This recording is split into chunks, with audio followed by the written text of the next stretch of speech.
So since this is for alumni of the jazz program, I don't have to tell you people who I am. In fact, most alumni, in my experience, are trying to forget who I am. Mm-hmm. They're trying to get over the fact and recover from the fact that they have even had to meet me to start with. So I don't have to tell them that I'm Lewis Porter, but in any case, now you know.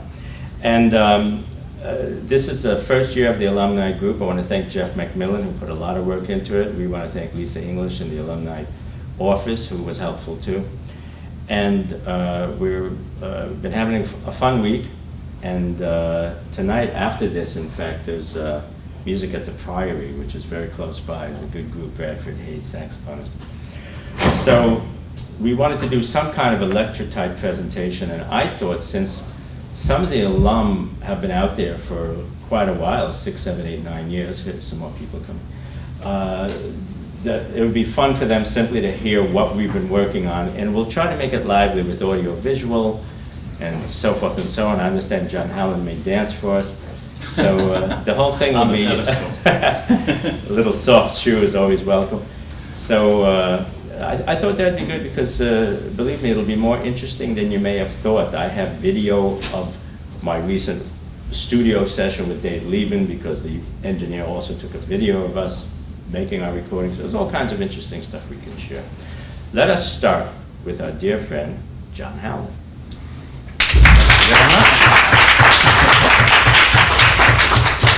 So I'm a youngster in terms of faculty here. There's probably half of you that don't know me. I came in, what is it, 8 years ago? Don't ask me. Something like that. I'm in my 8th year. Yeah. You're doing a great job.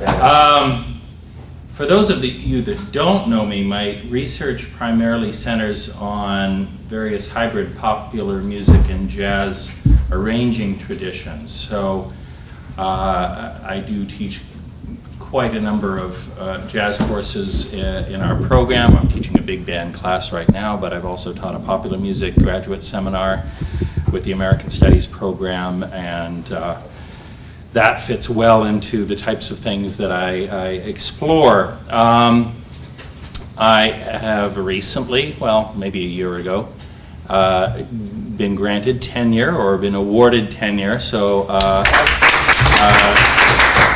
part of that involves, of course, the tenure book, right? And so in 2009, my book, Ellington Uptown, Duke Ellington, James P. Johnson, and the Birth of Concert Jazz came out. And now I'm subjecting some of my big band students to that. It's an excellent book. Don't let them turn you off. But it reflects certainly what my perspectives on this tradition, which aren't limited strictly to authentic jazz, because the tradition is tied to all sorts of other musics. And looking at concert jazz of Ellington and Johnson, I explore how that music relates to production number arranging traditions, film music, floor show practices, and so forth. Once you get something, your first book out, you become the guy, right? And I have become, even if I'm a little over Ellingtoned of late, I have become the Ellington guy, and at least in musicology circles. And I have a number of projects that have sprung up around that. There's an essay that'll be out probably in the next 6 months in the Cambridge Companion to Ellington, Artful Entertainment, Duke Ellington's Formative Years in Context, looking at how his early years relate to Harlem entertainment and other contexts along that sort. But that book is if you're not a musicologist, some of you are, you probably don't know that Cambridge puts out this series. The companion studies are for general readership, and then there's a scholarly volume. And I've been asked to do the Ellington Studies volume. And that is nearing completion. I have pretty much everybody's essay except for mine and Bill Dobbins.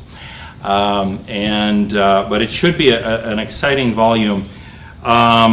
with work from Phil Ford on Ellington's films, David Schiff doing an essay on Such Sweet Thunder, Gabriel Solis at Illinois doing Ellington in the LP era. My friend Walter Vandeleur has a great title. I like this. People wrap their lunches in them, which is a quote from Ellington, about Ellington's written music manuscripts. Carl Voidek has an essay. Our own graduate, John Riggle, has an excellent essay on Drum as a Woman. That's one of the few ones that I've been able to copy edit so far. It should be very exciting. Now, you'd think I'd be full with Ellington then, but I was contacted by the Bard Music Festival last year, and they hope to do, or not hope to do, they plan to do and have contracted me to be involved in, an Ellington Festival with Jazz at Lincoln Center in the summer of 2013. And they're largely a classical organization, so they were interested in Ellington's concert works. So it's been interesting to see the two organizations work this out. But as part of the festival, they put out a volume with Princeton University Press. So I've spent the summer organizing a Duke Ellington and His World volume. In this, Harvey Cohen will do an essay on Ellington and film. Travis Jackson will revise a paper that he did for Mark Tucker ages ago on Far East Suite. David Schiff is doing an essay on the symphonic Ellington. A friend of mine, a senior scholar in Sweden, Ola Edström, is doing an essay on Ellington's relationship to Scandinavia. Walter Vandeleur and Lisa Barge, who's at McGill, both had work that I'd seen previously on Black, Brown, and Beige, and they're combining that. Judith Tick, who is got a fantastic national fellowship to work on a biography of Ella, is contributing an essay on Ella and Ellington. Our former graduate student Aaron Johnson will be doing an essay on Ellington and radio in the swing era. And then there's a few other things, one of which includes an unpublished Mark Tucker essay. There's two that I get to choose from. I'll have to look at it. But I also am quite excited that the book will involve a large document section. So I'm hoping to reprint the unpublished script to Black, Brown, and Beige. There's some taped interviews, about 60 hours worth with Ellington that have never been published, and a variety of other things. So, the Ellington guy. Right. Now, all of that kind of pushes off pushes off work on stuff that I've been passionate about. I have been active in conferences recently. I gave a couple of versions of paper about that. One of the titles, most of them are pretty close, on background bling and the Lux Pop legacy, a long view of Jay-Z, Kanye West, and the Hustler Symphony Orchestra, looking at how this aesthetic of orchestral pop goes way back and what it carries with it as it is reinvented. And similarly, in November, I have a paper at the American Musicological Society meeting in San Francisco, No-Brow Pop in the New Millennium, Nico Muhly and the Post-2000 Chamber Pop tradition, where I'm looking at a whole range of largely New York, Brooklyn bands, Grizzly Bear, The National, My Brightest Diamond, Sufjan Stevens, St. Vincent, but others like Sigur Rósa's primary lead singer, Jonsi, who's had a solo career, who have worked with this 30-year-old wunderkind composer who has a commission from the Met for a performance in 3 years, I think it is, of his opera. But he's been providing Philip Glass-like minimalist backgrounds to a whole range of these artists. And I'm exploring what these textures mean at this point in in pop music history. Those two papers actually point to the book projects that I'm working on, which I've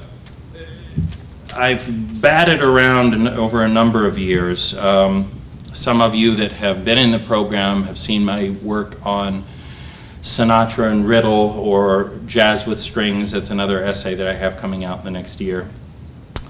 And so I have two interrelated projects around this, one of which discusses the rise of traditional pop, hearing the sound of the American songbook from glorified jazz to traditional pop, looking at all these big band plus string sounds from the 20s up to the mid-50s with this classic American songbook sound that the Grammys, come late 80s, begin to call traditional pop. And this looks at symphonic jazz bands, looks at radio orchestras, looks at jazz-styled Broadway music, film scores, and so forth. The second project, which I'm calling Lux Pop at this point, examines orchestral pop in the rock era, which obviously jumps off from the traditional pop model, because by the end of the 50s, after we have other genres like country going countrypolitan with the strings and the vocal choirs and so forth, this lush, polished version of country music for mass consumption, we have rock and pop idioms through Phil Spector's Wall of Sound style and Motown, bringing new orchestral pop idioms into the rock era. And so the book examines how these develop across multiple generations up to present. So the two essays that I mentioned earlier that I've given at recent conferences are framing material for that project. So, but the vast middle of that is yet to be written. I've been collecting interviews and other materials. The first book, though, I probably have about 80% of a rough draft manuscript, so I was hoping to spend time on that this summer, but then I suddenly had to start doing Ellington and His World, so it's hard to know how these things are going to proceed. So that's about where I'm at right these days. Great.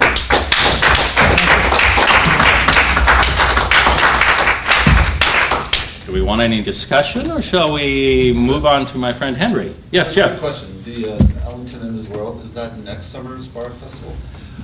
It's next summer. I forget who they're doing. It's 2 years. It's 2 years from now. Yeah. So I'll keep everybody aware of this. It's actually going to be they're really outdoing themselves. There's some back scratching going on because I think the American Symphony Orchestra wants to use the Lincoln Center space for performances.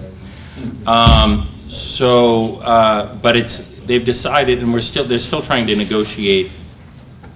This is only going to our group, the egos of Winton and Leon Botstein, the conductor. So it's there's different agendas and so forth. But they're doing a Stravinsky festival, and which I think has to do with the Rite of Spring, a recreation of the original Rite of Spring, and the Ellington Festival. So it'll be a truncated version of that, but they're producing 2 books, so it's going to be pretty cool. But there'll at least be 2 nights with the orchestra, lots of other typical Wintonese stuff, and my job is to make him not do the typical Wintonese stuff, apparently. To push him into some unusual level. Yeah.